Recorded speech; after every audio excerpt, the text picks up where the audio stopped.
I invite you to open your Bibles to 1 Corinthians chapter 16. It's my intention to give an explanation of what in the Greek is just one word. It takes more than one word to say it in English. But in 1 Corinthians chapter 16,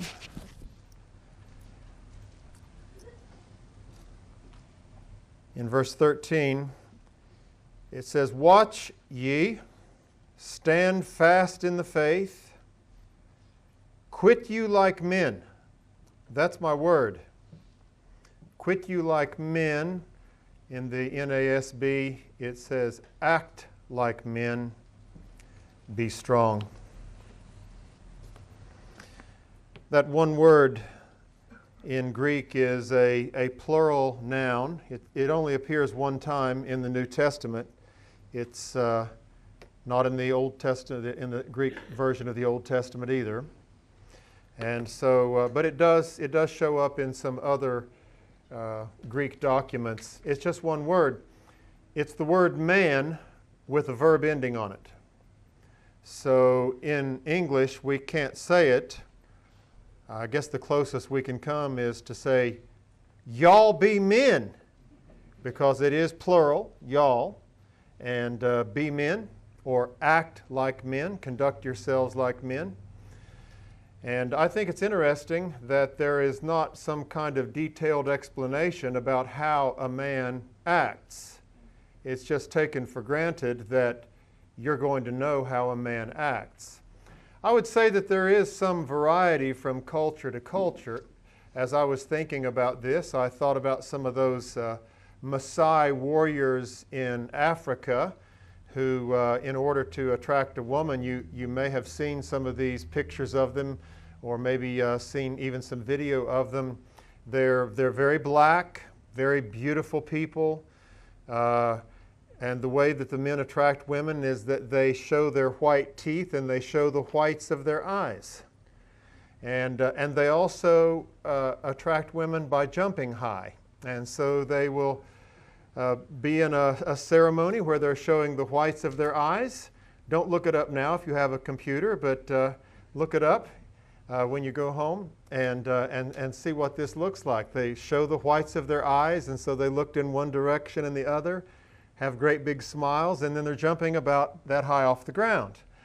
And so in that culture, act like a man has some nuances of meaning that it wouldn't have for us. I think that this is one of those ideas that the Lord expects us to pay attention to what has historically in our culture been regarded as manly activity. And I'm wanting to preach on this tonight because I'm very concerned that some of these young boys can't look around on society at large and see how it is that a man is supposed to act. I do believe that the Bible gives us some very clear instructions on how men ought to act, but before I get into that, let me dig just a little bit further and emphasize the point that I do think that most people have some idea of what a man is supposed to act like. You may recall in 1 Corinthians chapter 11, Paul is emphasizing what in that culture was an important distinction between the way that men and women would dress. The women were to keep their heads covered. Men, being created in the image of God, were not to keep their heads covered. And there was a certain style of hair that would denote you as being a man or being a woman. And he says, does not even nature itself teach you that it's a shame for a man to have long hair? Now, what constitutes long hair varies from culture to culture. But the general principle is there needs to be a difference between what a man looks like and what a woman looks like. And that should be reflected in the way that they wear their hair, should be reflected in the way that they dress. In that culture, a woman would show that she was a submissive, modest woman by keeping her head covered. It was probably very close to what the Muslim women wear now with a burqa. And that is not the way that women show their modesty in this culture. But there still needs to be a way, and there still are ways for a man to show that he looks like a man and wants to be a man, and that a woman wants to be a woman and wants to look like a woman. So I don't think that a woman should have a man's haircut so that you walk up behind her and you can't tell. A man shouldn't have a woman's haircut so that you walk up behind him and you can't tell. Of course, there are things more than just how long your hair is that indicate whether or not you are a man or a woman. I think I can usually tell from about a quarter mile away, just about as soon as I can see someone walking, I can tell is that a man or a woman. There are certain clues like the brightness of the color of their clothes or something like that, but it's just the way that they walk.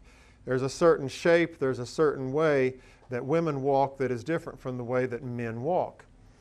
And when people become perverted in their sexual desires, they show that they know what a man is supposed to look like. Because in the case of women who have abandoned natural desire and are inflamed with lust for one another, there's one who wants to look like a man, and she tries to walk like a man and tries to dress like a man.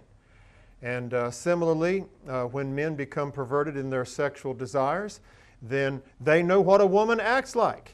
And suddenly there's a motion of their hand when they embrace that way of thinking and living. There's a certain way that they do their hands. I'm not going to imitate it for you. A certain way that they talk, a certain way that they walk, a certain way that they stand, a certain way they put their hands on their hips that says, we know how a woman acts. And of course the point here is, we know how a man acts. Several times through the years as I have been teaching classes, I've asked, let's make 2 columns on the whiteboard, on the chalkboard, whatever I've got. On one column, I'm going to ask you, the class, to list what are characteristics, what are qualities and gifts that most men have that most women don't. And then on the other column, we're going to have what are characteristics and gifts that most women have that most men don't. And so the class will start suggesting things. You know, one of the things that comes up first for men is that a man has physical strength, and we'll say that a man is more aggressive, a man is more competitive, and so on. And then, you know, they'll say that women are more concerned about emotional engagement. Women are more concerned with making a place where they live beautiful, and so on. And I might end up with 12 or 15 characteristics that most men have that women don't, and most women have that most men don't. Now, there are always, you know, there are some strong women who can probably do the shot put farther than I can. So there are exceptions, but for the most part, we get this list going. And I believe that this would work if you could sneak up on even a non-Christian audience. I've almost always done it with Christian audiences. But I think that if you could get a non-Christian audience, to be honest with you, their list would look very similar to the list that has come up in the classes that I've taught. And then at the end of this exercise, then I will ask, now if you were the CEO of a company and you were wanting to use people to their maximum abilities, what would you have the man do?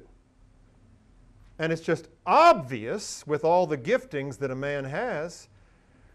Sometimes even reluctantly Christians admit, well, it looks like he should be the protector and the provider. He's got all the equipment to be the protector and the provider. And then a woman with all of these gifts that you have mentioned, what should she do? And here's where they really get uncomfortable. Well, it looks like she should be a homemaker. It looks like she should devote herself to supporting the husband and making a good place for the children to live. Now, I say that it's even Christians who sometimes are a little sheepish in mentioning that. I'm sad to say that it is so. I was once being grilled by someone who was in administration over me, and he said to me in an incredulous way, well, Dr. Orrick, do you think that women should even be in the business program here at this college? And I said, yes, I think it's permissible, but according to the Bible, that's not the way that they're going to influence the world. According to the Bible, the primary way that they're going to influence the world is through child rearing and through making a great home. I'm so sad that so many Christian women especially young women, kind of roll their eyes. Oh, thank you so much for giving us the privilege of bearing babies. Like, are you out of your mind, woman? You can give birth to another human being. What a great honor this is. And certainly we men need to not come anywhere close to acting like the role of being a wife and a mother is anything like a second-rate job. The office of preaching the Word of God may be the most important job in the world, but the job of being a mother is a pretty close second, if it is in second. And so, but the point is, people have some idea of what it means to be a man when you've got this verb that says, y'all be men. Now, in the rest of the evening, I'm going to divide my comments into two sections. And the first section is manhood under attack. And then the second section is manhood under God. And so let's think for a few minutes about how manhood in our day and time is under attack. Those who are doing the attacking have three weapons that they are using. I think that they're the three primary weapons. It's the only three that I'm going to mention this evening. The three weapons that the enemies of manhood are using are education, entertainment, and effeminate Christianity. Education, entertainment, and effeminate Christianity. Those are the weapons that they are using. Let me explain to you some of the ways that they are utilizing these weapons and the strategies that they have. First of all, in education, there has for many years been a persistent tendency to remove boys from the presence of men and expect them to act like girls. To remove boys from the presence of men and expect them to act like girls. Now, I suppose that the teachers of young boys and young children have, since the beginning of this country, have primarily been women. And so I went to grade school in the 1960s, and all 6 grades, grades 1 through 6, and also kindergarten, they all were women. But these were big, burly women. These were women who knew what a boy was supposed to act like. These were women who knew that there was a difference between boys and girls. I went to a public grade school, went to public school all the way through the 12th grade. And many of the teachers at my grade school and junior high and high school were Christians. I know that's often not the case. Those of you who are teaching in the public school system, God bless you. What a ministry you have. What an opportunity for ministry. I don't know how long you're going to be allowed to stay there. I would say that probably in the next few years, we are likely, all of us are likely to encounter some persecution on the very things that I'm talking about tonight. The very insistence that there is such a thing as a man and he must act like a man, that there's such a thing as a woman, she must act like a woman, and the two are not interchangeable. And I think that is, from my perspective, that is the most outstanding issue on the horizon that is likely to result in persecution for Christians in the pretty near future. And so while you have an opportunity, those of you who are teaching in the public school system, take advantage of the opportunity that you have. But I think that today it's a dangerous thing to entrust the education of your son to a woman who is perhaps not a Christian and who is going to discourage many of the qualities in that boy which are just qualities that will help him to develop into a healthy man. And so that, I think, just the environment of education is one thing, and then the content of education is also an enormous problem. In our church at Bullet Lick Baptist Church, one of our young men, in fact, our youth pastor is the cross-country coach at Bullet Central High School, and he teaches math there. And he told us, I have several pastoral interns, a number of them are here tonight. He told us a few weeks ago that the administration told the teachers, look, I don't care if he is the star football player. If he wants to use the girls' bathroom, let him. And that is the sort of thing that is being taught in Bullitt County, Kentucky. So you can only imagine what it's like in places outside Kentucky. Here there's still a strong Christian presence, but they say even now you cannot you cannot make these kids uncomfortable with the choices that they are making. And so that sort of thing is being taught, that sort of thing is being promoted, and it is one of the tools of eroding what we all know by nature, and that is what it means to be a man. I think that also another ploy, not just of education, but of the culture, that is resulting in confusion for boys as to what it means to be a man, is that we have largely allowed them to retreat from the real world of work and mud and woods and creeks and put them in front of video games. By the time this talk is concluded, you might think that I have no culture about me whatsoever. Jerry has already mentioned that this is being recorded, and so for the sake of those of you who may be watching on video and who may not know me, let me tell you a couple things about me. I listen to classical music for pleasure. I listen to classical music while I'm lifting weights. So I'm not doing it to show off. I'm in the basement by myself. I listen to classical music for pleasure. I love flowers. I love poetry. I read a lot of poetry. I memorize a lot of poetry. I love music. I'm not someone who just wants to, sit in the mouth of the cave and gnaw on the haunch bone of a deer that I've killed. I will say a bit more about some of the caricatures that this culture gives on masculinity, but I just wanted to get that out in the open. Some time ago, I was talking to my wife about poetry and the inability of most people today to understand poetry. Let me just say a word that you can't just say I'm not interested in poetry, because 1/3 of the Bible is poetry. And so if that's an area of your education where you were deficient, there are some things that you can do to rectify that I think will help you to be a better Bible interpreter. But anyway, most people today, like myself, had virtually no exposure to poetry. And what I know about poetry, I've learned almost entirely on my own. But I was teaching classes where poetry was involved, and I was talking to my wife about the inability of today's students to understand poetry. And she said, "Well, Jim, they've never been taught poetry." I said, "Carol, that's not the problem.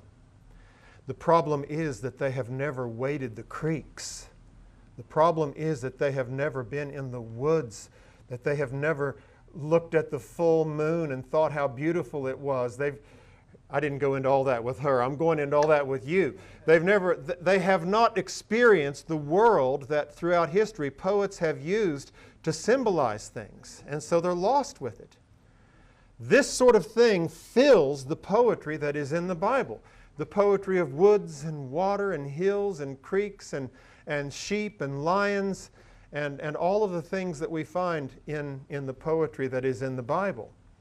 But what you're not going to find is this make-believe world that I think is being recreated in the world of video games. And so I don't have the expertise to give a wholesale stamp of disapproval on video games. I was visiting my sister back in 1985. Donkey Kong had just come out. I played Donkey Kong for about 1 hour, and as far as I know, that's the only hour that I've ever wasted in my life on video games. I do think that it's a waste of time, but you may think that hunting is a waste of time. If you can use video games responsibly and it doesn't take up hours and hours of your day and your whole friend group doesn't develop around video games, then maybe you can use it for the glory of God. But what I'm afraid of is that there are people who are spending their entire lives in front of screens watching anime cartoons and playing video games, and they're not experiencing real life. The prospects of such a wilted boy growing up to be a strong man is small.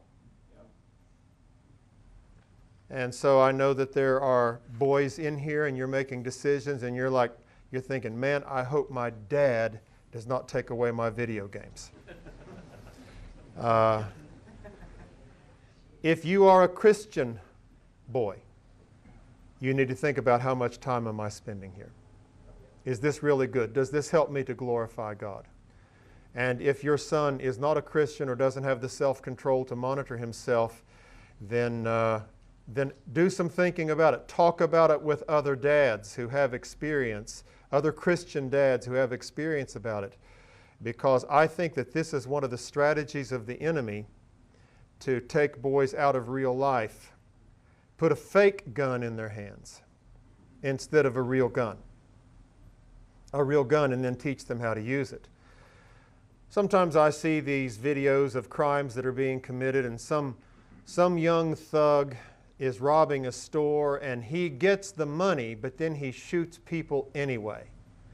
And I think there's a young man who just wants to see, what will this gun do? It's kind of like the first time a kid goes deer hunting on the first day of season. It's 11 o'clock in the morning and he's frozen out and a squirrel comes jumping by. That squirrel is done for. He just wants to see, what will this gun do? And he might be shooting a 240 or something that's going to blow the squirrel in half. He just wants to see, what's it going to do? And I think that's what some of these young thugs just, what will this 357 do? What will this 44 do? And I think it would do a world of good if before they got in that convenience store, some of those guys could have seen a deer die. If some of those guys could have seen a squirrel die. Now, I'm a hunter, and so I have lots of guns, and I kill animals and I eat them. So I'm not anti any of that stuff, but and a lot of people think that hunters are these crazy bloodthirsty guys who just love to shoot things. And those of you who are hunters know that's usually not the case. Of course, there are a few kooks like that. But I've had conversations with people. Saw that. I've had conversations with people who are hunters for many, many years, and we've all got stories about, yeah, I spine shot that deer, and he wasn't going to die, and I had to cut his throat, and it's all a sad story. Death's a very solemn thing. And if it's such a solemn thing to see a squirrel die, if it's such a solemn thing to see a deer bleed out, how much more solemn is it to see a human being die? And I'm afraid that there is a callousness that gets developed by all of this shooting and killing in make-believe games that somehow gets transferred over into real life in way too many cases. I think that's an attacking strategy that the culture is saying, well, we don't have to get these kids out in the mud and the woods, and we don't have to give them any work. I mean, work is one of the primary tools that the Lord uses to grow a boy into a man. Make sure that your sons have meaningful work, meaningful tasks to do. Another thing that the education and the entertainment industry does in tearing down masculinity is that they portray masculine men in a bad light. They make fathers look like bungling idiots. On TV programs, in the movies, and so on, the father, with rare exception, occasionally there is a father who is portrayed as being someone who is wise, but for the most part, they're just kind of in the world of the women and being tolerated. Well, who wants to be a man like that? I think another ploy of the enemy, I have this under the category of entertainment, is to flood the world with pornography. Now, how does this erode true manhood, because it gives the impression that you can enjoy sexual pleasure without assuming responsibility. And that is directly contrary to masculinity. True masculinity wants to conquer things. And there's an element of that that is in a relationship between a man and a woman. No man wants to have a girlfriend or a wife who's easy to get. You want a little challenge. You want there to be some conquest. You want to feel like this is something worth conquering. And then when you have won her over, a man takes dominion over things. He goes in and he leaves life. He makes it better. He doesn't just come in and then leave her to fend for herself. True masculinity is initiatory. True femininity is receptive. You see it even in physiology. But pornography gives the impression you can have sexual pleasure without responsibility. I saw recently, in the last few days, that pornography on the internet gets more attention than Facebook and Twitter combined. I have 6 daughters. 4 of them are married. 5th one is engaged to be married before the month is out. I still have one who is unmarried and who lives at home. But throughout the years, as these young men come and ask me for permission to date my daughter, I ask them, when was your last interaction with pornography? I don't ask them, have you ever looked at pornography? I ask, when was your last interaction with pornography? Because I don't want my daughter getting married to a guy who thinks that sex is the way that it is portrayed in pornography.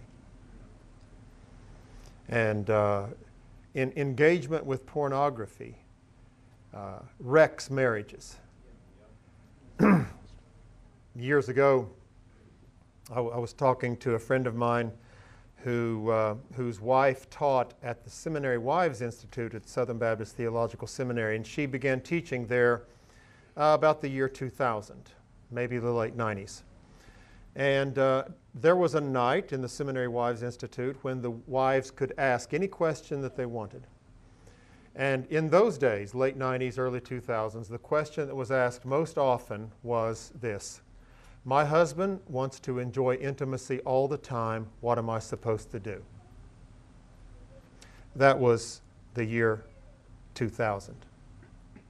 Now, about 12 years later, 2012, 2013, he told me that on the same night, the question that was most often asked was, my husband never wants to have intimacy with me.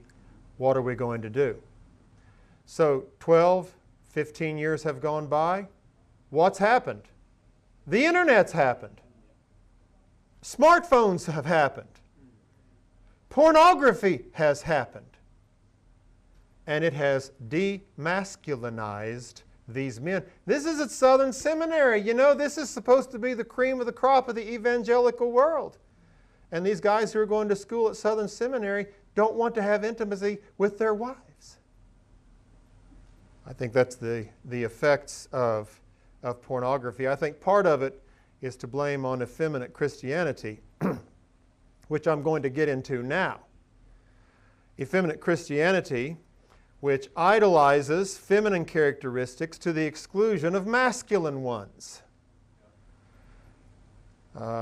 It just seems to me like every time I read an article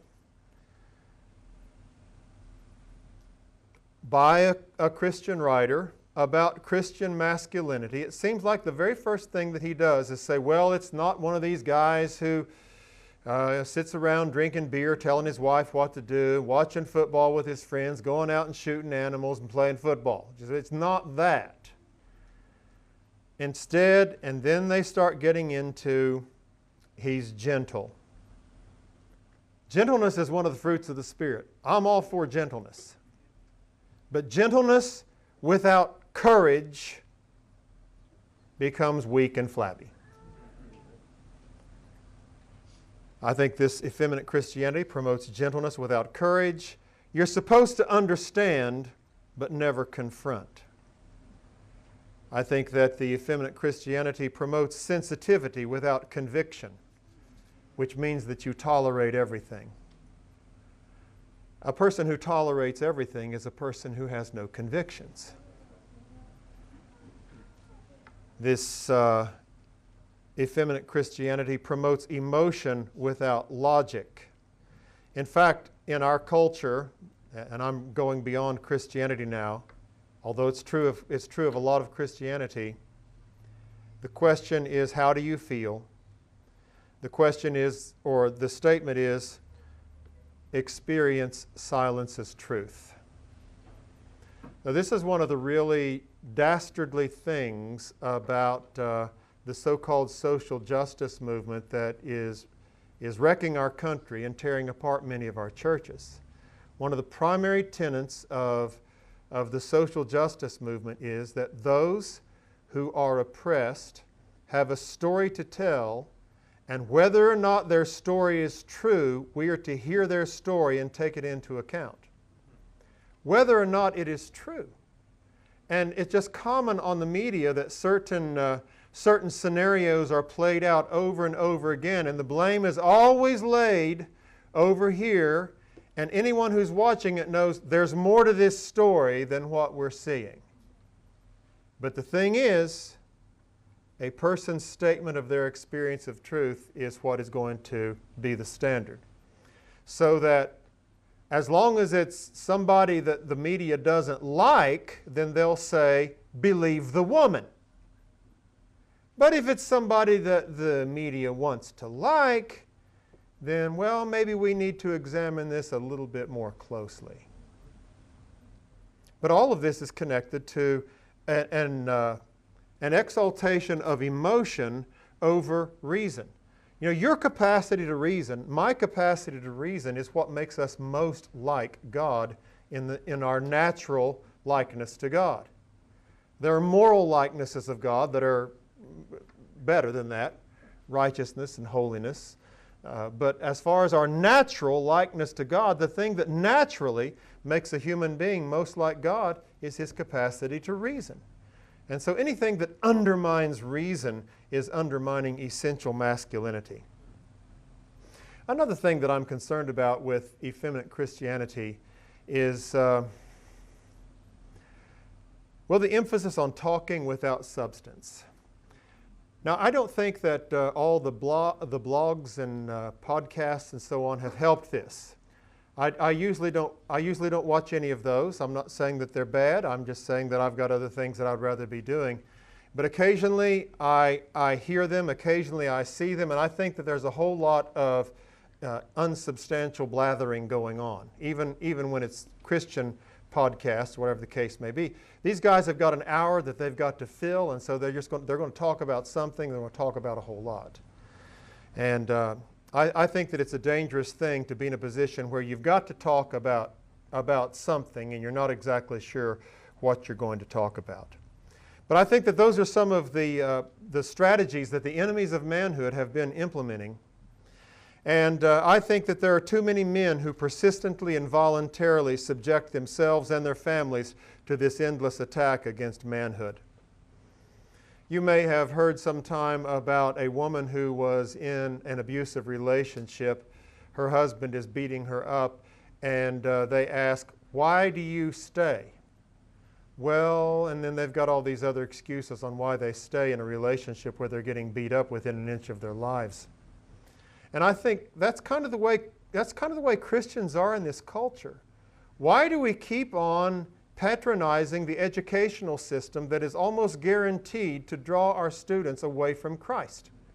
Why do we keep on allowing our young people to access websites and play games and so on that are not doing anything to draw them closer to Jesus, but are almost certainly going to take them farther away. It reminds me of that scene described by J.R.R. Tolkien in the Lord of the Rings when they first come to the kingdom of Rohan, and there is a king there named Theoden. And so Theoden is this withered old man. He just seems so weak. He can't do anything. His kingdom is about to be overrun. And the problem is that he's got this guy named Grima, that most people call Worm Tongue, who is whispering in his ear, "Oh, you can't do this. Oh, you are weak. You're not a strong king. You're too old for this." And I thought of that illustration in thinking how to illustrate this point. Why do Christians continue to let Worm Tongue talk in our ears about toxic masculinity? Now, that's manhood under attack. Secondly, manhood under God. The Bible says that God created man male and female. Let the difference be obvious. Walk like a man. Talk like a man. Play like a man. Work like a man. Follow God like a man. I mentioned earlier that when the world starts criticizing masculinity, that they build a straw man. You know, a straw man is a logical fallacy where you say that your opponent believes this and this and this, which your opponent does not believe, and then you attack those beliefs that you've attributed to him. So those of you who are Calvinists, you hear this all the time. You know, they'll construct a Calvinist straw man that, Calvinists don't believe in missions. Calvinists don't believe in evangelism. And you know about the Great Commission. There's no way that Calvinism could be right if you don't do missions and evangelism. And we're over here, it's like, Calvinism encourages missions and evangelism. You've constructed a straw man and you're attacking that. So I think that's what the world does with masculinity. But I think that there are elements of truth in their straw man. So, for example, their straw man will depict masculinity as a domineering husband. Now, the element of truth in that is that husbands have been entrusted with the responsibility to lead. They have been entrusted with the responsibility to be the head of the household. The straw man will say, "Oh, he's always watching football or watching sports." The element of truth in that is that indicates a man's desire to affiliate with men who are striving for a common cause. Now, I don't think that this gives the stamp of approval to endless watching of sports. And the admonition that I gave to some of these young boys about playing video games needs to come to some of you older men about how much sports you watch, or how much you hunt, or how much you fish. But the element of truth is that I think that men like to see other men who are working hard together to accomplish a goal, and we resonate with that. And then another element of the straw man that the world creates is this guy staggering around the woods with a gun shooting animals. I think the element of truth in that is that hunting is an instance of men taking dominion, responsible dominion over the earth and over the creatures that God has given us to manage responsibly. And part of that is to harvest them and put them to a good use. And then, of course, I mentioned guns, and there's all this straw man that every masculine man has got to have a gun. I don't think that every masculine man has to have a gun. Don't think he has to shoot. Doesn't have to hunt. But I think the element of truth there is that most of us who have guns have have a sense that we have the responsibility to provide for our families and to protect them, and that the use of firearms is a good tool in providing for and protecting our family.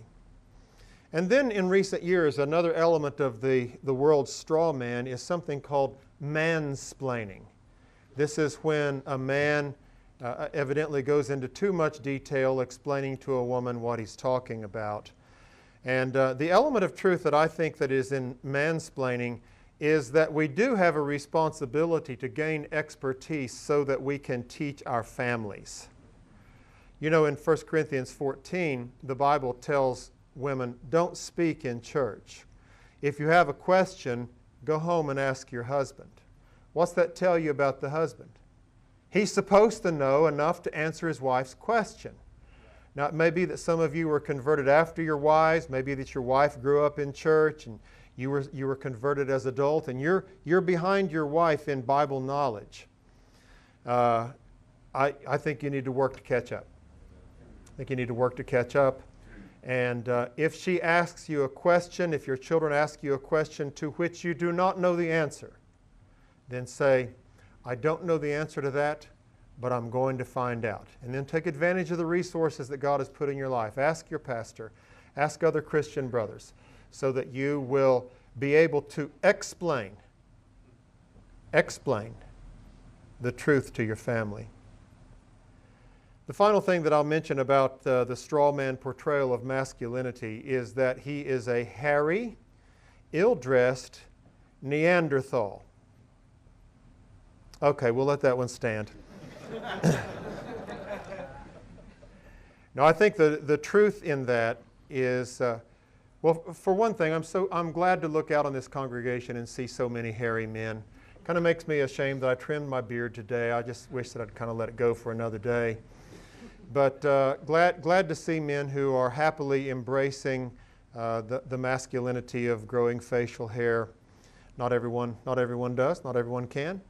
But when I used to have potlucks in some of the classes that I taught, and I would say, now, women first, after the women, effeminate men, and then bringing up the rear, men with hair on their backs. Yes!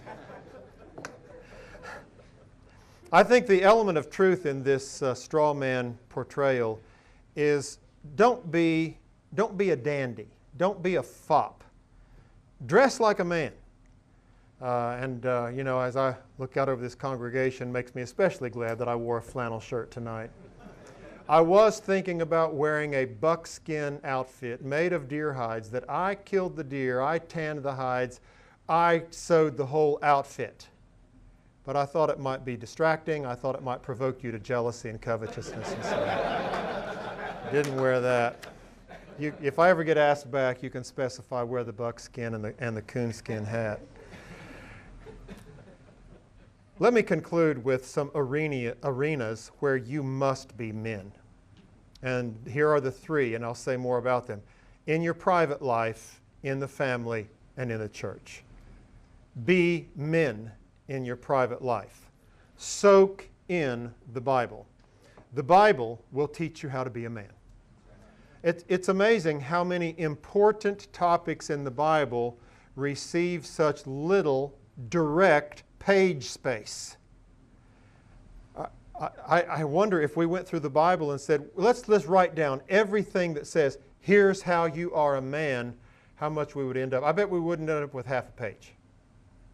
Instead, it's by example. You see the examples of men who acted like men.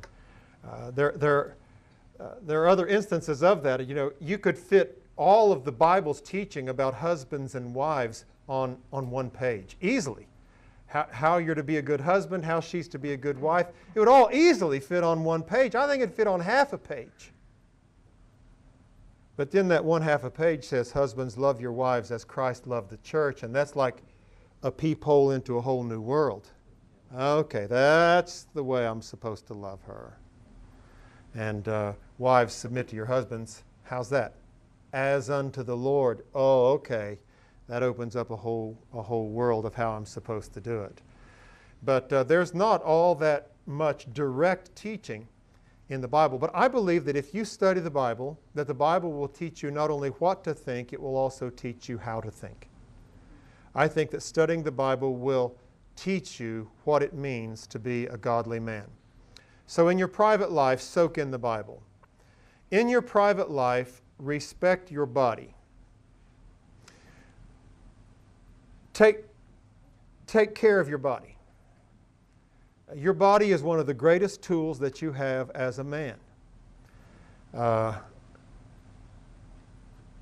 Eat right. Exercise. Several years ago, there was a young man in a church where I was interim pastor who said, I would like to meet with you so that you could teach me about preaching. And so one of the first times that I met with this young man, he wasn't sick, but he looked sickly. Kind of red around his eyes and just looked like you might have turned over a rock and found him there. And I said, I think that one thing that would help you with your preaching is if you would get yourself in shape. If you would lift some weights, get a little muscle on your body. I think it will give you more self-respect and more self-confidence. Now, if that's all you've got when you're preaching, then you're in bad shape. But I do think that it takes some self-confidence to occupy the positions of responsibility that the Lord has entrusted to us. And so I'll just say, respect your body. More important than that is respect your mind. Don't let yourself get flabby mentally, even if you let it happen physically. Don't let yourself get flabby mentally. Always be reading things that cause you to think. Make sure that there's space in your life for thinking. This past summer, I read a biography of Christmas Evans. Loved it. I loved it so much that I began reading another biography of Christmas Evans. He was a Welsh Baptist who lived in the late 1700s, early 1800s. And the biography that I'm reading now explores the lives of some other men who were influential preachers in Wales. And there was one named William Williams, and there were a lot of them named William Williams, so they had to identify them by where they lived. But I think this is the same William Williams that we know as a hymn writer. And the author recounted a conversation that took place with Mr. Williams and two other preachers. And one of the preachers said to Williams, "Have you read such and such a book?" And Williams said, "No, I haven't." And the other preacher said, "Well, have you read this book?" And Williams said, "No, I haven't." And then Williams said to these men, "You guys read too much." My policy in preaching is that I read the text and try to understand what is the main idea of the text, and then I meditate on that text. I wrote in the margin, "This is exactly my procedure." He said, "I consult commentaries only when I'm stuck." Now, I don't know how many of you in here are preachers. I don't know what your policy is. But it was a happy day for me when I asked myself the question, what if you had to preach from this text in 1 hour? What would you say about it? What do you already know about it? What do your people need to hear from it? Think about it. But I'm telling you, if you're going to have that kind of sermon preparation, you've got to have a lot of space in your life. You can't turn on the radio every time you get in the truck. You can't always be listening to something as you're walking through the house. You've got to have space. You've got to be able to think. Don't let your mind get flabby. Think about things. Memorize things. Respect your mind. Master a manly skill. This is especially for you boys. Master one of the trades. Not everybody who's smart needs to go to college. Maybe you would be a good electrician. Maybe you would be a good plumber. Maybe you would be a good mechanic. Learn a trade. Work really hard at getting good at a sport, something that's going to require you to sweat a lot. Learn elements of bushcraft. Learn how to start a fire without a match. Learn how to butcher your own deer. learn how to set a snare. Learn some things about bushcraft. Get comfortable in the woods. Learn how to shoot really well, a bow. Learn how to shoot a gun really well. Master a manly skill. I think this is a way of practicing masculinity in your own life. Then secondly, in the family, exercise leadership. If you are a son, learn leadership skills. Dads, your son's watching you.